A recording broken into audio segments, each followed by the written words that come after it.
With tax day just around the corner, Monday, April 15th, this has only caused a renewed interest in the Democrats' almost 3-year-old obsession with finding President Trump's tax returns. My gosh, the public interest is great for us to figure out whether the president could possibly be compromised by financial ties with Vladimir Putin's oligarchs.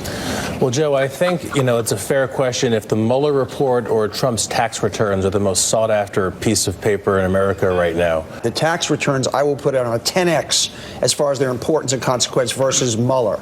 The tax returns are into the financial soul of a human being. You will see years and years of tax fraud, bank fraud, money laundering, any way you can look at it. And that's going to be a stunning silver bullet document. That's amazing, Donnie, that all those times President Trump has been audited by the IRS that nobody found any of those things. Just when I was starting to miss the Mueller investigation because the news is getting a little boring lately without the pundits and the speculation every night about what Mueller was about to find any moment now. Now they're giving us a new gift, the return of Trump's taxes. But we've already seen part 1 of this movie when MSNBC put a countdown clock up on the screen and announced that Rachel Madcow had the tax returns that somebody leaked to her.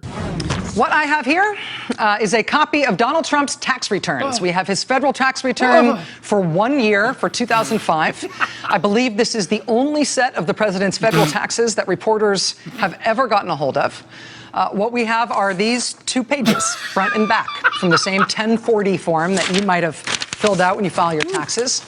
And in terms of what's on here, let me give you the basics. I'll take it from here, Rachel. There was nothing on those forms. Actually, I take that back. They actually proved that, despite earlier reports, President Trump actually had paid taxes for the last 18 years. Even the Washington Compost admitted it turns out Donald Trump didn't avoid income taxes for 18 years after all. Rachel Madcow's little publicity stunt ended up getting a record viewership, but she never thought of what the consequences would be because her revealing those tax returns actually debunked what the liberal media had been saying about them for the previous year. Trump paid about $38 million in federal taxes in 2005, the leaked returns show. When Madcow's big exclusive turned out to be a dud, liberals then started speculating whether or not Trump himself may have leaked them in order to bait them into reporting on them. Did Trump have his own tax return leaked? Asked the Washington Compost.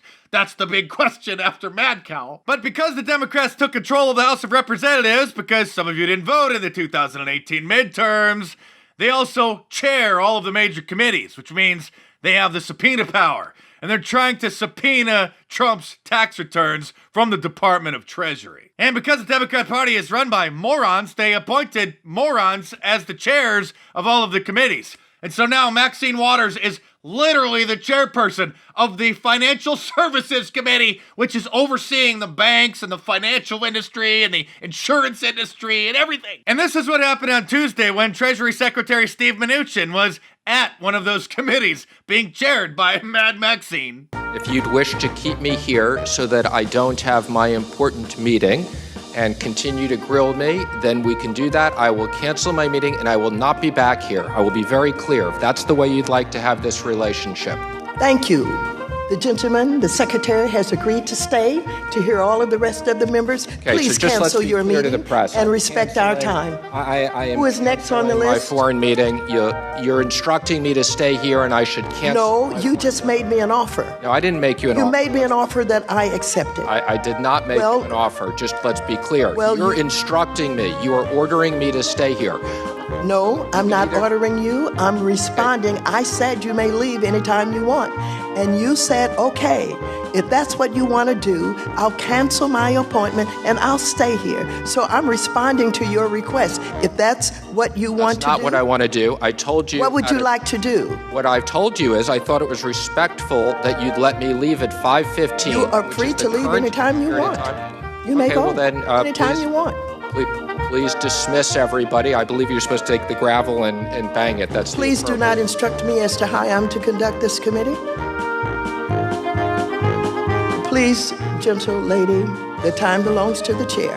She doesn't even know the basic rules of the committee, and poor Steve Mnuchin didn't want to act out of order by standing up and leaving before it was officially dismissed. You need to pick up and bang the gavel. This woman has probably never even heard of PayPal, and she's in charge of overseeing the entire financial industry. The other tax news is that the liberal media is painting people getting lower tax refunds as if it's because they're paying more taxes under President Trump's tax plan, when in reality it's because less taxes were taken out of their paychecks every week, which is a much better way to do it. Why would you want to pay the government more money than you have to all year and then have to wait until the end of the year to get it back? Look at NBC News perpetuating this myth, frustrated taxpayers using the hashtag GOP tax scam to vent about their smaller than expected tax refunds. Here's an MSNBC producer who works on Lawrence O'Donnell's show perpetuating this myth, this half-truth to his moronic audience. People are finding that their refunds were a fraction of what they anticipated.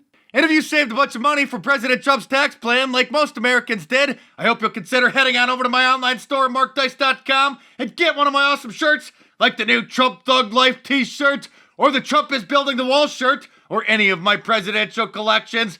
Head on over to MarkDice.com or click the link in the description below to check them out.